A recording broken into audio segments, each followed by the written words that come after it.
क्या आपको पता है एक गैरेज और एक लैपटॉप से शुरू हुआ बिजनेस आज 16 लाख करोड़ का हो सकता है। जी हाँ, अमेज़न, फ्लिपकार्ट, मामाअर्थ, मिंत्रा और नायका जैसे ब्रांड्स ने अपने घर के छोटे से गैरेज और रूम से शुरुआत करके हिस्ट्री क्रिएट की है। इस वीडियो में मैं आपको बताऊंगा कि कैसे इन 5 लोगों ने बिना बड़े इन्वेस्टमेंट के बस अपनी पैशन और स्मार्ट स्ट्रेटेजी से बनाया करोड़ों का एम्पायर। इनकी रियल स्टोरीज आपको इंस्पायर करेगी और समझाएगी कि आप भी अपना सफ़र शुरू कर सकते हो। तो चलो शुरू करते हैं। फर्स्ट है अमेज़न। अमेज़न की शुरुआत 1994 में अमेरिका के जेफ बेजोस ने अपने घर के एक छोटे से गैरेज से की थी। उन्होंने एक ऐसा ऑनलाइन प्लेटफॉर्म बनाने की सोची जहां लोग इजीली बुक्स खरीद सके। शुरुआत में यह सिर्फ एक ऑनलाइन बुक स्टोर था, लेकिन बेजोस के विजन और इनोवेशन ने इसे दुनिया का सबसे बड़ा ई कॉमर्स कंपनी बना दिया। जेफ बेजोस ने कस्टमर नीड्स को समझा और कंपनी को धीरे धीरे इलेक्ट्रॉनिक्स, क्लोथ्स और फिर हर पॉसिबल कैटेगरी में एक्सपांड किया। अमेज़न का फोकस हमेशा कस्टमर फर्स्ट रहा, जिस वजह से उन्होंने प्राइम, सेम डे डिलीवरी और किंडले जैसे इनोवेटिव प्रोडक्ट्स लॉन्च किए। अमेज़न ने लॉजिस्टिक्स, क्लाउड कंप्यूटिंग और मशीन लर्निंग के जरिए टेक्नोलॉजी में एक्सपेंशन किया और कंपनी सिर्फ ई कॉमर्स नहीं बल्कि एक ग्लोबल टेक जायंट बन गई। इंडिया में 2013 में लॉन्च होकर अमेज़न ने लोकल बाजार को समझते हुए अमेज़न पेंट्री, पे और प्राइम वीडियो जैसे भारतीय कस्टमर फ्रेंडली सर्विसेज शुरू की। आज अमेज़न लाखों सेलर्स और करोड़ों ग्राहकों का ट्रस्टेड नाम बन चुका है। अमेज़न की सक्सेस स्टोरी से हम सीख सकते हैं कि आप बिजनेस आपके घर और गैरेज से भी शुरू करा के बिलियन डॉलर कंपनी बना सकते हैं। बस शुरू करने की ज़रूरत है। सेकंड है मिंत्रा। मिंत्रा की शुरुआत 2007 में हुई थी और शुरू में यह एक कस्टमाइज गिफ्ट की कंपनी थी जो कस्टम प्रिंटेड गिफ्ट्स बेचती थी। लेकिन ऑनलाइन शॉपिंग के ट्रेंड को देखते हुए कुछ ही वर्षों में मिंत्रा ने खुद को फैशन और लाइफस्टाइल ई कॉमर्स कंपनी में बदल लिया और भारतीय यूथ को अफोर्डेबल, ब्रांडेड और फैशन रिलेटेड प्रोडक्ट्स को ऑनलाइन परचेस करने का मौका दिया। मिंत्रा ने बॉलीवुड और फैशन इन्फ्लुएंसर्स के साथ मिलकर भारत में डिजिटल फैशन को ट्रेंड बना दिया। मिंत्रा ने अपने प्लेटफॉर्म पे कई बड़े ब्रांड्स को जोड़ा और ऑनलाइन का leading fashion e commerce platform बन गया। इसके big fashion days, try and buy और इजी रिटर्न जैसी ऑफर्स ने मिंत्रा इंडिया में पॉपुलर बन गया। 2014 में फ्लिपकार्ट ने मिंत्रा को खरीद लिया ताकि अमेज़न को फैशन के सेक्टर में पीछे छोड़ा जा सके। आज मिंत्रा न सिर्फ क्लोथ्स बल्कि एक्सेसरीज, मेकअप और प्रीमियम ब्रांड्स का भी एक हब बन चुका है।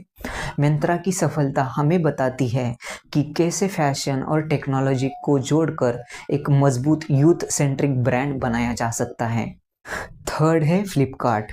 फ्लिपकार्ट की शुरुआत 2007 में दो आईआईटी ग्रेजुएट्स सचिन और बिन्नी बंसल ने बेंगलोर के एक छोटे से अपार्टमेंट से की थी।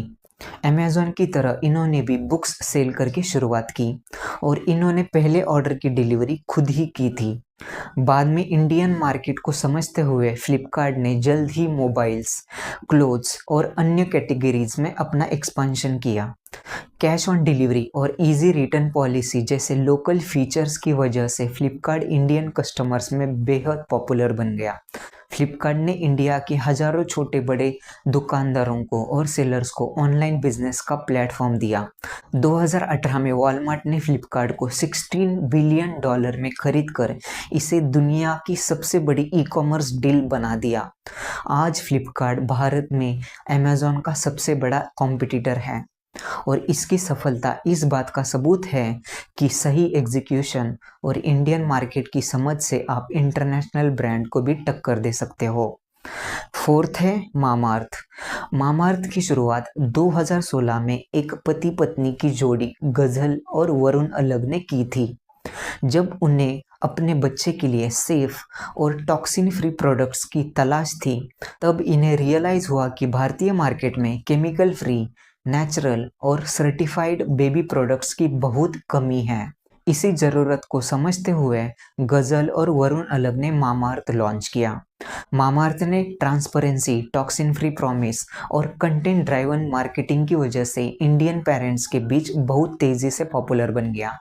Influencer marketing, YouTube ads, social media campaigns ने इसे एक ट्रस्टेड ब्रांड बनाया और इसी वजह से सिर्फ 5 सालों में मामाअर्थ 1000 करोड़ की कंपनी बन गई। मामाअर्थ इस बात का एग्जाम्पल है कि सही नीश, स्टोरी टेलिंग और डिजिटल स्ट्रेटेजी से आप एक पर्सनल नीड को भी पब्लिक ब्रांड बना सकते हैं। फिफ्थ है नायका। नायका की शुरुआत 2012 में एक इन्वेस्टमेंट बैंकर फाल्गुनी नायर ने अपने घर से की थी। तब वह 50 की उम्र की थी।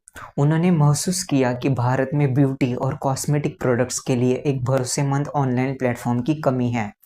तब फाल्गुनी नायर ने ब्यूटी और वेलनेस इंडस्ट्री में एक ट्रस्टेड ऑनलाइन मार्केटप्लेस क्रिएट किया जिसका नाम नायका था।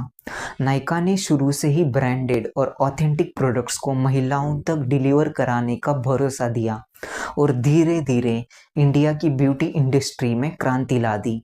जहां बाकी कंपनियां डिस्काउंट्स पर ध्यान देती थी, नायका ने कस्टमर एक्सपीरियंस, क्यूरेटेड कंटेंट और सेल्फ केयर एजुकेशन पर फोकस किया। शुरुआत में नायका सिर्फ एक ऑनलाइन प्लेटफॉर्म था, लेकिन 2015 में इन्होंने 80+ सिटीज में ऑफलाइन स्टोर्स भी लॉन्च किए। ऑफलाइन स्टोर्स के साथ हाइब्रिड मॉडल अपनाकर कंपनी ने अर्बन से लेकर टायर 2 और टायर 3 सिटीज तक गहरी पहुंच बनाई। 2021 में नायका आईपीओ लाने वाली पहली profitable Indian e commerce company बन गई और फाल्गुनी नायर देश की सबसे अमीर सेल्फ मेड महिला बन गई। नायका की सफलता इस बात का एग्जाम्पल है कि एक नीश मार्केट को सही ढंग से टारगेट करके भी आप एक अरबों की कंपनी बना सकते हैं। तो दोस्तों, इन 5 बिजनेस सक्सेस स्टोरी से यह सीखा जा सकता है कि घर से भी एक बड़ा और सफल बिजनेस खड़ा किया जा सकता है। ये सक्सेस स्टोरीज दिखाती है कि छोटा investment plus smart strategy plus consistency is equal to बड़ा सक्सेस। आशा है कि यह स्टोरी आपको इंस्पायर करेगी और आपकी एंटरप्रेन्योरशिप जर्नी में मदद करेगी।